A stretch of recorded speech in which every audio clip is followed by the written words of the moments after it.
Hello, life hackers. I have the unique pleasure of interviewing Cal Newport today. Cal is an associate professor of computer science at Georgetown University. He graduated from Dartmouth and MIT. He's written 5 successful books, and his TED Talk about quitting social media has been viewed over 1.7 million times.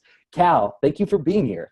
Yeah, well, thanks for having me. And the irony is probably that video has been shared on social media even more. So you're benefiting. Despite your best efforts, yep. So tell us, Cal, what is deep work? Right, so deep work is my name for the activity in which you are focusing intensely for a long period of time with 0 distractions. So that means 0 glances at an inbox, 0 glances at a phone on a cognitively demanding task. And essentially my argument is this type of effort, really intense, unbroken concentration with 0 distractions, especially if you have trained your ability to concentrate to a very high level, can produce value at levels of productivity that's so massive that it can almost seem like a superpower. It's how you can, without working past 5 and writing a book at the same time that you're doing other things, and that year I actually doubled my academic output versus other years, almost entirely because I just tuned up my deep work habits. So I like to think of it as a superpower for the 21st century economy. If you can focus very intensely without distraction, it is surprising how much more value you can produce per unit time spent.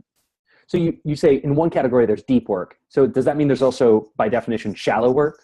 Yeah, so we'll just make shallow work be the antonym to deep work. And so I don't mean shallow to be pejorative in the sense of bad or not important. I just mean shallow as the antonym of deep work. So deep work is when you're concentrating intensely on something hard, you're putting your cognitive skills to their highest application, you're producing the best possible thing you can produce, and then there's everything else.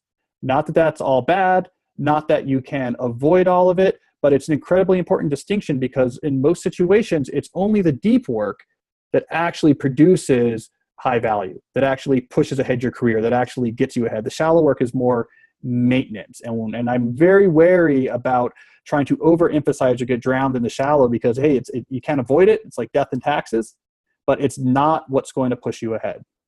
Shallow work is what prevents you from getting fired. Deep work is what gets you promoted.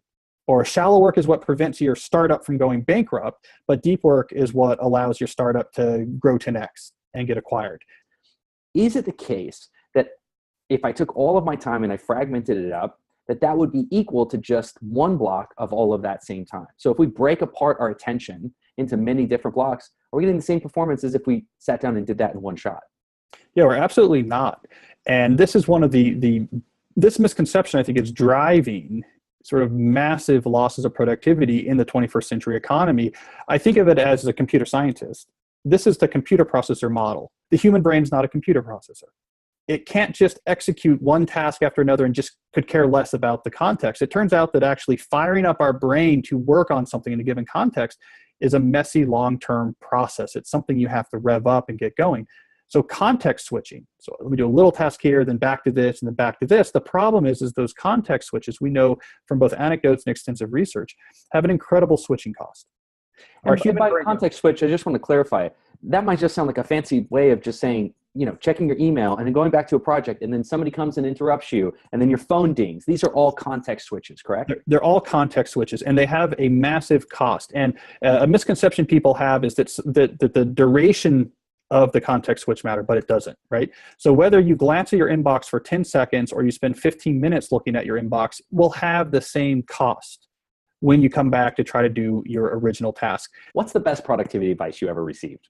Yeah, the 2 things I've heard from the outside that I think have been most important for your productivity. One is, I think David Allen's notion of full capture is something that has resonated through my productivity systems since that book came out. This idea that you have to get rid of mental friction, you have to get rid of open loops, brilliant, the foundation of a lot of my productivity. And then what I just mentioned, Steve Martin's meta-level productivity hack, that good things only come from the repeated exclusive focus on 1 or 2 things, right? That is the key. So productivity is not about can everything be put into the right boxes and made as efficient as possible. It's about can I take the thing that matter and go intense on it? So those 2 things I think have really shaped a lot of how I approach my life. Got it. Cal, again, thank you so much for joining us. Hey, I love it. It was a great conversation. I was happy to do it.